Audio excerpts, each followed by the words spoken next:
which dollar exactly do you refer to?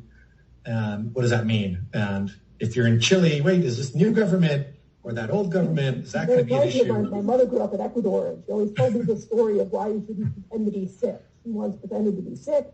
She had to stay in bed all day. And it turns out when they got to school, someone overthrew the government. So all her friends got off from school, and they got to play, and she had to stay in bed. And so that's why I should never pretend to be sick.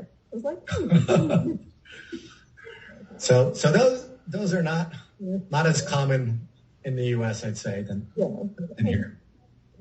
Apparently more so that, okay, so that's interesting. So you do have covenanting clauses around inflation and government instability. Hey, I wouldn't be surprised if we start seeing those too. Exactly. I wasn't going to go there, but.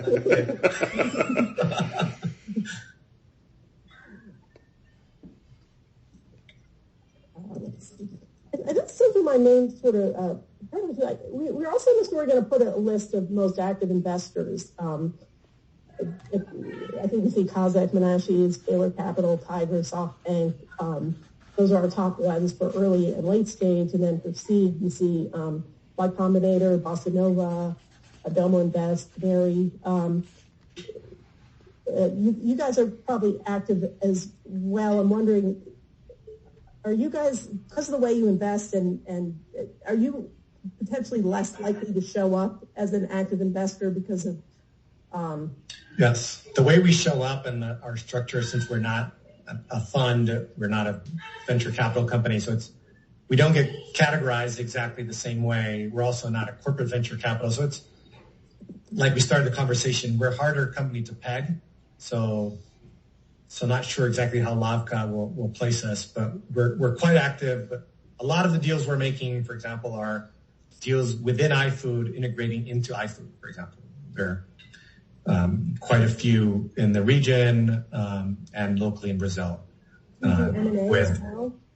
Yes, quite a bit. And so we invested in a drone company and an AI company, and so all sorts of not only companies that we're investing in bringing in, but also investing in just minority stakes.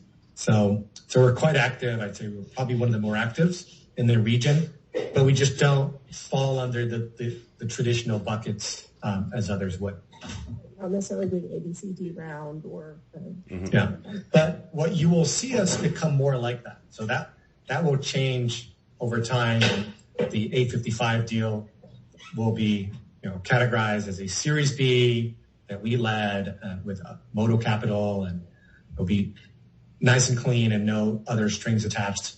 That would perhaps have been our history, where we're aiming for control and consolidating and creating a conglomerate type company.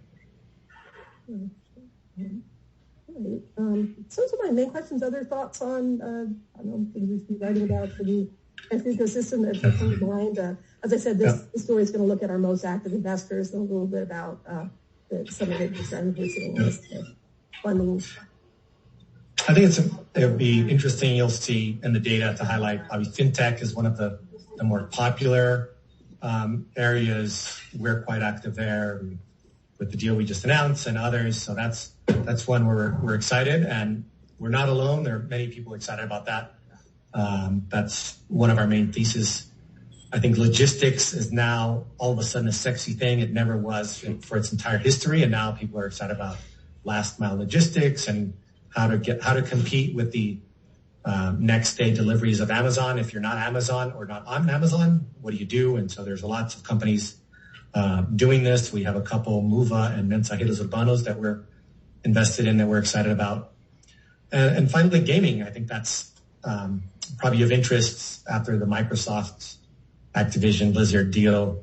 We see a lot of interest in the region. That's one of the businesses that I think there's a natural arbitrage for businesses in the region, because you can have labor in local currency, but revenue in foreign currency. And so we have a company called Afterverse, which is quite successful and sort of a metaverse type company before Meta became a thing. And it has most of its revenue coming from the US, coming from Europe, but it has all of its costs in reais. So that creates an advantage for us.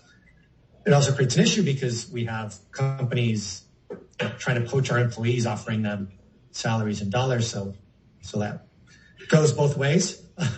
But so far, I think gaming is definitely a niche that we're interested in, and it's quite popular, I'd say, in terms of growth avenue for the region, but elsewhere.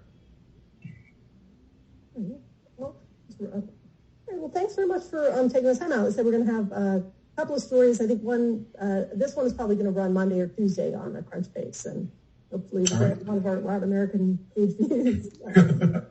Sounds good. Thank you. If you need anything, just let us know, Joanna. Okay, great. Thanks for setting everything up. Bye-bye. All right. Bye.